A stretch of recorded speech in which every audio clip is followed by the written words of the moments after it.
ci sa teewaay. Mhm. Merci Nidou Gogoum pour le moment. Bonsoir, bonsoir. Salam alaikum à tout le monde. Salam alaikum Marcus. Voilà, di content rek bokk ci live bi, première live. Effectivement, ce soir, on commence par JC. JC No Limite. Bon, il n'y a pas de secret. Hein. JC, c'est mon grand frère. Voilà, JC, c'est qui? C'est un Sénégalais. Comme on parle de Kakodia, de motivation, de Gom Sabop, je vais dire que c'est un Sénégalais qui a grandi qui est né au Sénégal, qui a fait ses études au Sénégal, qui a entre guillemets ce qu'on appelle la réussite sociale, avoir un boulot. Même si la réussite sociale d'aujourd'hui, c'est assez relatif, mais bon, qui a réussi entre guillemets au Sénégal, qui est en train de construire des choses au Sénégal, qui a mis toute sa vie au Sénégal, qui cherche à développer le Sénégal. Et voilà, je suis marié, comme tu l'as dit, père de 3 magnifiques enfants. Voilà, donc je pense qu'en introduction, c'est ça. Maintenant, tu as un peu parlé de Fodium et cette découverte. Donc ça, c'est un concept de tourisme local que j'ai lancé, Fodium. Et je pense que pour ceux qui comprennent Wolof, ils vont comprendre c'est quoi Fodium. Fodium, c'est simple, hein, en Wolof, ça veut dire où vas-tu. Donc, j'imagine qu'on reviendra un peu plus en détail sur ce projet-là. Mais voilà, c'est un concept que j'ai lancé qui n'est pas venu par hasard parce que c'est venu d'une idée très simple. Hein. J'avais pris des congés parce que j'ai un travail autre que ça. Et donc, il y avait le choix, soit d'aller, comme d'habitude, ce que les gens font, hein, prendre un billet d'avion, aller en Europe visiter, ou bien je me suis dit, pourquoi ne pas visiter le Sénégal? Donc c'est là où j'ai pris contact avec un ami qui est chauffeur, on a pris une voiture et on est parti sans destination fixe. Donc c'est comme ça que l'histoire a démarré. On avait créé une page Facebook, voilà, une page Facebook pour un peu échanger, partager nos expériences. Et aujourd'hui, cette page Facebook totalise plus de 7000 personnes. Wow. Et voilà, on s'est dit, tiens, apparemment ça intéresse les gens. Effectivement, oui, les gens sont super intéressés, les gens ont envie de découvrir le Sénégal. Et c'est comme ça que le projet est parti. Aujourd'hui, on avance petit à petit, c'est en train de se formaliser. Et on espère que, voilà, que ça deviendra quelque chose de sénégalais, de grand, et qui pourra servir tout le monde. Donc voilà un peu, de façon très résumée, qui est JC. Après le reste, on va faire une question-réponse. Pour pouvoir un peu répondre aux questions de Kakodia et répondre aussi aux questions de ceux qui nous suivent. JC, c'est quoi ton parcours scolaire en gros, ce résumé live, parce que moi je trouve que c'est inspirant en fait ton histoire, mais à partir de Fodium, mais am na cheminement bi nga am ba nga yegg si foofu. Donc, nous voulons savoir à peu près sa enfance, ce cursus scolaire, et voilà. Il y a une expérience, en tout cas, qui t'ont mené à ce que tu es aujourd'hui.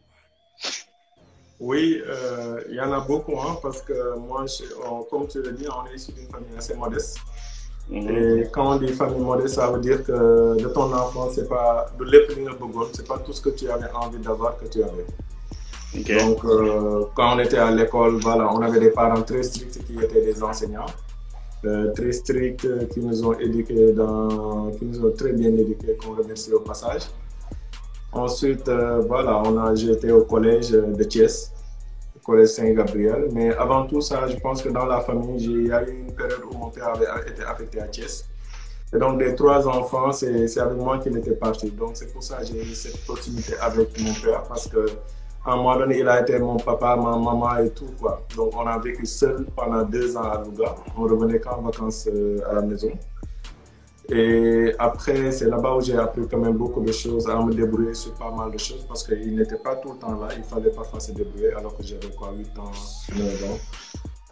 Ensuite, si je peux partir, c'est quand on était au collège, quand j'ai eu le BFM. Bon, conscient qu'on était dans une famille modeste, hein, je me suis dit, ok, j'ai dit au papa, inutile de continuer à payer parce que j'étais dans une école privée. J'ai dit que je vais partir au lycée public. Comme ça, mes 2 autres frères, tu pourras continuer à gérer, ça va alléger.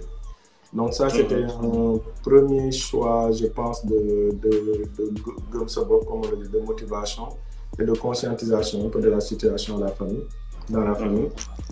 Après, j'ai fait le lycée et au lycée, j'ai fait un concours qu'on appelle le concours d'entrée à l'école supérieure polytechnique.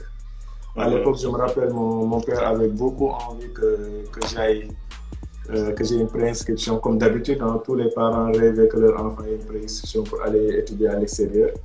Je sais pas, avec moi, c'était toujours différent parce que moi, j'ai jamais eu cette envie d'aller étudier à l'extérieur, je sais pas. Donc, j'avais fait le concours d'entrée à l'ESP, confiant que je pouvais réussir si d'autres Sénégalais réussissaient à ce concours-là. Donc, après le bac, j'ai réussi ce concours. Je suis parti à l'INSUT, comme on le dit à Dakar. C'est là-bas où j'ai eu le diplôme universitaire de technologie, d'abord DUT. Après, il y avait une sélection très rude, hein? Donc il fallait se battre pour être parmi les meilleurs pour qu'on puisse vous amener en cycle ingénieur. Donc, c'est comme ça que je suis allé en cycle ingénieur. Et après, c'est là où la vie a commencé. On se rend compte parfois quand on est élève, on veut que avoir le bac, mais on se rend compte qu'après le bac, c'est terrible, hein, parce que la vie au campus, j'ai eu des parents qui m'ont beaucoup appris. Parce que là-bas, j'avais des amis qui avaient des grands frères qui travaillaient, des parents qui travaillent tous les deux. Moi, ce n'était pas le cas avec moi. Du coup, financièrement, je n'avais pas tout comme les autres, je n'avais pas le même niveau que les autres. Et c'est là-bas où quand même, à un moment donné, je me suis forgé, ça m'a forgé à me limiter à ce que j'ai, et apprendre à gérer surtout. Ça, c'était le message de mon père. Si aujourd'hui tu ne peux pas gérer une bourse de 18 000, de 30 000, demain si tu as 1 million, tu ne pourras pas le gérer. Effectivement. Donc ça, c'est un message très fort qu'il m'avait donné, qui était resté dans ma tête. Et voilà, c'est comme ça que je me suis battu. Et il m'avait dit que dans la vie, si tu fais partie des meilleurs, il n'y a pas de raison que tu ne puisses pas avoir le mieux qui puisse être offert aux gens de ta génération. Donc ça aussi, c'était un message qui disait qu'il faut toujours garder dans la tête d'être le meilleur dans tout ce que tu fais. Sois toujours le meilleur. Et donc, après l'université, je me rappelle, j'ai eu un moment je ne sais pas, de leçon de vie, parce que quand on est sorti de l'université, après, le travail n'est pas venu automatiquement, donc il y a eu un moment où voilà, tu étais un peu entre recherche de travail et autres, là. Et je me rappelle, j'avais une chambre à Ouest-Foire où d'ailleurs même on a vécu, toi et moi. Ça c'est un chapitre extraordinaire de la vie où je me rappelle, il y avait des moments où on n'avait même pas 100 francs. Et on devait se débrouiller le lendemain avec 100 francs pour aller au travail. Soit on marchait de Ouest-Foire à Kergorgui. Toi, je me rappelle, tu faisais ton footing de Ouest-Foire jusqu'à l'université, rien que pour faire des cours et revenir le soir. Et voilà, et on avait décidé de ne pas dire aux parents de nous aider ou quoi, donc on se débrouillait, on gérait. C'était des moments très très durs. Après, j'ai pu avoir un CD dans la boîte où j'étais. Comme je te dis, hein, il fallait toujours faire partie des meilleurs, bosser dur. Et c'est comme ça que j'ai eu la chance d'être retenu. Et voilà, d'intégrer cette entreprise-là, où je me suis toujours battu pour faire partie des meilleurs. Hein, pour faire partie des meilleurs. On ne va pas donner le nom, mais bon, faire partie des meilleurs. Et jusqu'au jour où j'ai pris mes congés, comme je te l'ai dit, et j'avais le choix entre voyager à l'extérieur comme tout le monde et voilà, visiter mon pays. Donc j'avais fait le choix de visiter mon pays. Encore une fois, beaucoup de leçons de vie. Parce qu'à l'intérieur du pays, tu rencontres des gens qui n'ont pas de compte bancaire, qui n'ont pas de voiture, qui se suffisent à ce qu'ils ont autour d'eux pour manger, pour vivre, et qui sont plus heureux que nous. Ça, je peux vous le dire. Ceux qui sont dans les villages sont plus heureux que nous. Ils ont une vie super simple. Ils ne cherchent pas à amasser des biens à gauche et à droite. Et donc, voilà des choses que j'ai apprises durant mes voyages pour appréhender la vie de façon encore plus simple et de se rendre compte que parfois, ce qu'on a, c'est de la grâce. C'est la grâce parfois qu'on a à avoir certains avantages que tout le monde n'a pas. Et que, voilà, que le bien matériel parfois n'est pas le plus important. Ce qui est le plus important, c'est ce que tu fais dans ta vie. Est-ce que ça te plaît? Est-ce que tu arrives à rendre service à d'autres? Est-ce que voilà, tu arrives à apporter du bonheur à toi-même autour de toi? Voilà un peu d'ailleurs même le fondement de Fodium, parce qu'aujourd'hui, ce qu'on souhaite à travers ce projet, c'est aider les Sénégalais à découvrir leur propre pays et rencontrer d'autres personnes pour se rendre parfois compte de l'avantage qu'on a. Quand on est à Dakar, on ouvre le robinet, ça coule. Il y a d'autres dans les autres villages où les gens font 10 km par jour pour avoir une bassine d'eau. Vous voyez un peu la différence. Et donc tout ça, c'est des leçons de vie et c'est des choses que je me plais de partager tout le temps, tout le temps, tout le temps. Ouais, je tiens le coup.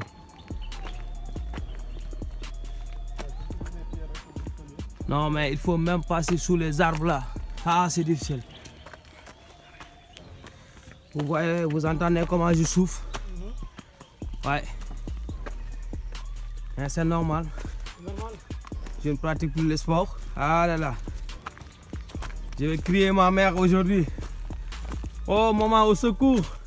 dama leen di fàtte aussi ay anecdotes yoo xamante ni gis naa ko ci grand frère qui m'ont inspiré aussi à man ma gën a gëm sama bopp. dama fàttali Jean jàngkat la woon déjà. Je pense qu'il faisait toujours partie des premiers de sa classe. Et man, je l'enviais parce que le gars, il n'avait pas besoin de faire beaucoup d'efforts pour faire partie des meilleurs. Et damay fàttaliku paa bi musu ko bàyyi musu ko may jàmm parce que xam na ni s'il se concentre sur le premier, les autres vont suivre. Si le grand frère montre le bon exemple, les petits frères vont suivre. Et comme petit frère, en tout cas, man, li ñuy wax souvent, on est 3 garçons. Serge, moo ne si digg bi, man maay caat. Mais souvent, Tchate ak Tawi dañuy nekk gaañ. Donc, man, on va dire, j'imprégnais beaucoup de choses sur lui. Donc, s'il faisait des erreurs, c'est forcément naa ko def. Ba mu def ci jàng bi. Jàng bi moom, quand il est bon, j'étais pas capable d'être aussi bon que lui parce que, voilà, yàlla defee noonu yëf yi. Mais dafa am benn jour, benn affaire bu ma leen di fàttali. Benn jour ci koñ bi, bon, Mbour 3 la ñu yeroo quasiment. Saa waay da doon jàng rek parce que paa bi da ko doon teg pression. Mercredi soir da doon def cours particulier, samedi soir day def cours particulier, donc dimanche après-midi rek la doon am temps libre ba grand wu koñ bi dañ ko doon reetaan parce que am na benn jour grand yi je pense que yaa ngi koy fàttaliku bu baax saa doon calculer ay mathématiques rek a nekkoon ci bopp bi muy dox ci mbedd bi jékki-jékki sëgg commencé di calculer xaw ma lan la doon calculer man bon di jëntigu ma ko woon mais nu muy nekkee di calculer ci suuf grand yi toogoon di caayan ci koñ bi gis booy bi sëgg di calculer moom déconnecté wu na lu nekk ci boobu mooy xam résultat bi grand yi di ko kaañoo naan ko booy bi day jàng rek mais effectivement aujourd'hui xëy na ñooñu doon la malak di la reetaan aujourd'hui xëy na ñoom ñoo lay yaa leen di romb ñu leen naan grand pardon waaye doo ñu jox lu ñu payé caañ donc ce qui veut dire que aussi gëm sa bopp dafa am solo et même bu la nit ñi di reetaan même boo nekkee ci li nga gëm mu reetaan lu wala nit ñi gisuñu sens bi yow continuer di ko gëm rek parce que loolu moo lay jox après satisfaction su ma juuma loolu mën a yokk ci loolu. Oui, je me rappelle anecdote boobu ah gars yi dañ ma réewoon ne ma il est devenu fou quoi parce que ce jour-là en fait quand tu as des exercices tu fais beaucoup tu calcules parce que les exercices c'est comme des solutions qu'il faut trouver à des problèmes. Et parfois, c'est à des moments de solitude qu'on trouve des solutions. Bizarrement, c'est comme ça que ça marche. Moi, c'est dans des moments de solitude que les solutions à des problèmes que je n'avais pas sorti. Et donc, pour ce cas-là, c'était sorti au moment où j'étais dans la rue, j'allais à l'école. Et donc, je me suis arrêté, je n'avais pas le temps d'ouvrir mon sac.